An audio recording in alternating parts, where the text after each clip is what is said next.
कठुआ में शामिल हमलावर आतंकियों की तलाश में लगातार सुरक्षा एजेंसियां जुटी हुई हैं और वो दिन दूर नहीं जब कठुआ के गुनहगारों को सजा दे दी जाएगी।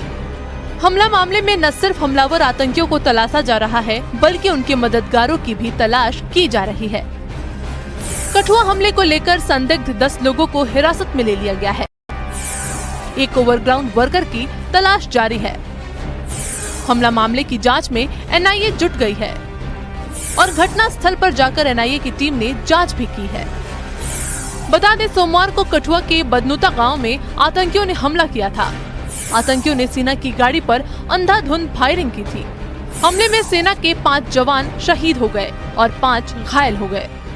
हमले के पीछे आतंकवादी संगठन जैश-ए-मोहम्मद का नाम सामने आ रहा है, जिसको लेकर जिले की सुरक्षा स्थिति की भी लगातार समीक्षा की जा रही है। सुरक्षा स्थिति का जायजा लेने खुद जम्मू कश्मीर के डीजीपी कठुआ पहुंचे और सुरक्षा अधिकारियों को जरूरी निर्देश दिए। Bureau report, news 18।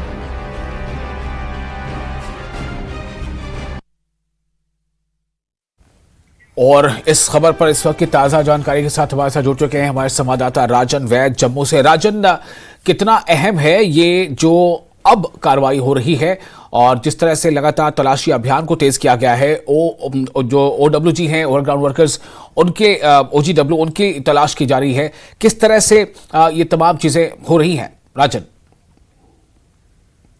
जी देखिए विशाल, मैं आपको बताऊंगा कि इस वक्त आप देख सकते हैं हलचल यहाँ बहुत तेज है। यहाँ पे DIG जो कठुआ रेंज हैं वो डॉक्टर सुनील गुप्ता वो यहाँ पे पहुंचे हुए हैं। सीनियर ऑफिसर्स के साथ उनकी जो मीटिंग है वो चल रही है। सेना के भी कोई सीनियर ऑफिसर जो है कुछ देर के बाद यहाँ इस मौके पे पहुंचने वाले हैं। जिस तरह से कॉर्डन जो है वो परसों शाम से यहाँ पे बनाया हुआ है सिक्योरिटी फोर्सेस ने, और स्ट्रेटजी को जो है वापस बनाया गया है कि किस तरह से जो आतंकवादी छुपे हुए हैं। क्योंकि यहाँ दिक्कत ये आ रही है, जो हमारी बातचीत हुई सिक्योरिटी फोर्सेस के जो सीनियर ऑफिशियल्स हैं उनसे बातचीत हुई, उनका कहना है कि जो आतंकवादी हैं ये बहुत ही अपर रिजिस में चले गए हैं और वहां पे ढोक बनी होती हैं और वहां से आप साफ नीचे की तरफ देख सकते हैं।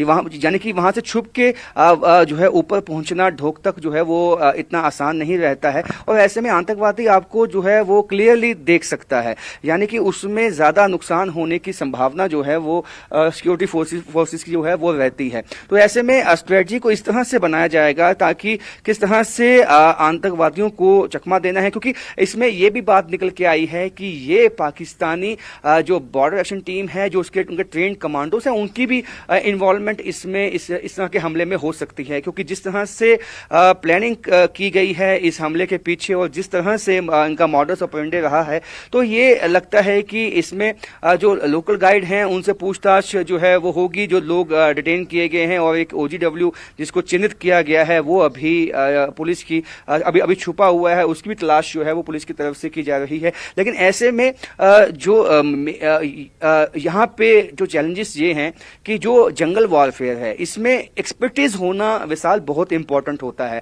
यानी कि आम जो हमारी पुलिस है वो एक जंगल वॉरफेयर में एक्सपर्ट नहीं होती है और जो ये आतंकवादी हैं ये खास ट्रेनिंग जो है वो पाकिस्तान से लेकर आए हैं कि जंगल वॉरफेयर में किस तरह से आईडीज लगानी है, किस तरह से रास्ते को चौक करना है, इस तरह की ट्रेनिंग से। तो इसमें स्पेशलाइज्ड जो हमारी फोर्सेस हैं वो लगी हुई हैं और कोशिश यही है कि किस तरह से सरप्राइज अटैक जो है वो आतंकवादियों पर किया जाए ताकि जितने भी आतंकवादी हैं उनको जो है उनका खात्मा किया जाए। क्योंकि कल ये इस तरह के सूत्र जो है हमारी जो सूचना जो हमें मिली थी कि 6 आतंकवादी थे जिन्होंने इस घटना को अंजाम दिया, यानी कि वो 2-2 के ग्रुप में बटे हुए थे और उसी स्थान पे 2 ट्रक को निशाना बनाने के लिए और 2 जो आतंकवादी थे उन्होंने ग्रेनेड्स से हमला किया और जो 2 बाकी आतंकवादी थे उन्होंने ताबड़तोड़ जो है वो AK-56 के साथ वहां पे गोलीबारी की, जिससे कि नुकसान ज्यादा हो हमारी सेना का। इसमें हमारे जवान जो है वो शहीद हुए। तो इस तरह से जिस तरह की प्लानिंग जो है ये आतंकवादियों ने की है और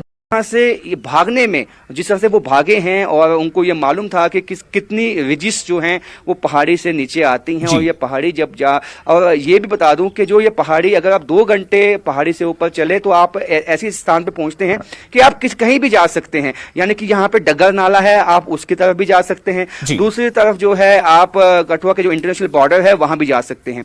तो ऐसे में अगर आतंकवादी वहां तक पहुंचने में कामयाब हो गए हैं, क्योंकि जो रिएक्शन टाइम था वो लगभग 1.5 घंटे के बाद था, जो कि जब अटैक हुआ उसके 1.5 घंटे के बाद यहाँ पे जो है सेना और जो सिक्योरिटी फोर्सेस पहुंचे थे। तो ऐसे में अनुमान यही लगाया जा सकता है कि आतंकवादी जो अपर रीचेस हैं, बिल्कुल टॉप पे हैं, ढोक जहाँ पे होती है वहां पहुंच गए हैं। तो ऐसे में वो उनको कहीं अन्य इलाकों में ना वो जा सकें, इसलिए रास्तों को चौक करना होगा। और रास्तों को चौक करने के लिए जो इतने ज्यादा पहाड़ हैं, जो इनकी रेंज बहुत ज्यादा है, तो वहां तक जो सिक्योरिटी फोर्सेस इतना मैन पावर लाना, ये भी कहां से चैलेंज जो है, क्योंकि सिक्योरिटी फोर्सेस के लिए है, क्योंकि इतना बड़ा जंगल है और जंगल के इलाके में आप कितनी जो है सेना या एसओजी या पुलिस आप निकाल सकते हो। एक पिन पॉइंट इंफॉर्मेशन जो है वो सेना को चाहिए कि कहां लोकेशन कहां है उन आतंकवादियों की, उसके बाद उनका सफाया करना काफी आसान हो जाएगा। जी विशाल।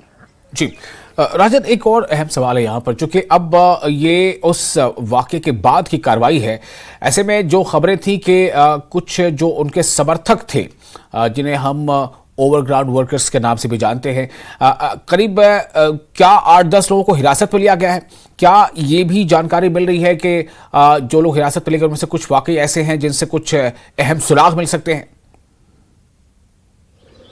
जी देखिए विशाल, ये हमने एक्सक्लूसिव जो है इंफॉर्मेशन दी थी कि 10 लोगों को है डिटेन किया गया है क्वेश्चनिंग के लिए पुलिस की तरफ से। और इसमें सबसे अहम एक OGW है, जिसको बताया जाता है उसकी दाढ़ी है, और उसकी बीवी है, जो एक महिला भी इसमें इन्वॉल्व है।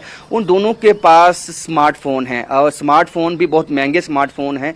और जिस तरह के यह इलाका है, पसमानदा इलाका है, तो ऐसे में पुलिस ने उसको चिन्हित किया है कि वो जब कल फोर्सेस उसके पास पहुंची तो वो वहां से भाग गया उससे पहले ही। इसलिए अब सिक्योरिटी फोर्सेस का शक पुख्ता हो गया है कि यदि वो भागा है तो इसका मतलब कि उसकी जो शमूलियत है इसमें हो सकती है। तो कल से जो है हमारे जो पुलिस से सिक्योरिटी फोर्सेस लगी हुई हैं उसको ढूंढने में, और उनके स्मार्टफोन, ये हमारी सूचना निकल के आई है कि उनमें कई अहम खुलासे, कई अहम इंफॉर्मेशन जो है वो सिक्योरिटी फोर्सेस को मिल सकती है, क्योंकि शक ये है कि उन्होंने ये जो रैकी है ये उनकी तरफ से की गई है, क्योंकि महंगे स्मार्टफोन होना और ऐसे इलाकों में काफ़ी रेयर होता है।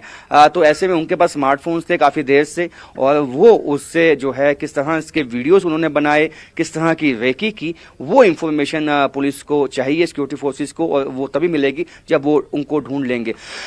इसके साथ साथ जो लोग डिटेन किए गए हैं, जो उस रिज के पास से जो उसके आसपास जो लोग रहते हैं, उनसे ये पूछताछ की जाएगी कि उन्होंने कितने लोगों को देखा और कितने लोगों की मूवमेंट पहले से ही वहां पे रही होगी, और कितनी देर पहले से जो रही है। कोई ना कोई क्लू, कोई ना कोई लीड जो है वो सेना को चाहिए, ताकि जो ये इसको तरह से यहाँ पे रिवाइव करने की कोशिश है, क्योंकि चैलेंज ये नहीं है कि ये 6 आतंकवादी हैं इनका सफाया करना है। चैलेंज ये है विशाल कि जम्मू सूबे में जो आतंकवाद को रिवाइव करने का जो बड़ा प्लान है पाकिस्तान का, उसको कैसे शिकस्त दी जाए। क्योंकि पाकिस्तान की ये अब बिल्कुल प्लान बन चुका है कि हमने कहीं ना कहीं पीर पंचाल के साथ कठुआ के इलाके, डोडा के इलाके, जो किश्तवाड़ का इलाका है, उन सबको सुलगाना है। यानी कि जम्मू का कोई भी ऐसा इलाका नहीं बचेगा जहां पे आतंकवादी घटना नहीं हो। तो ऐसे में उस प्लान को किस तरह से शिकस्त दे, उस प्लान का काउंटर प्लान किस तरह से बनाना है,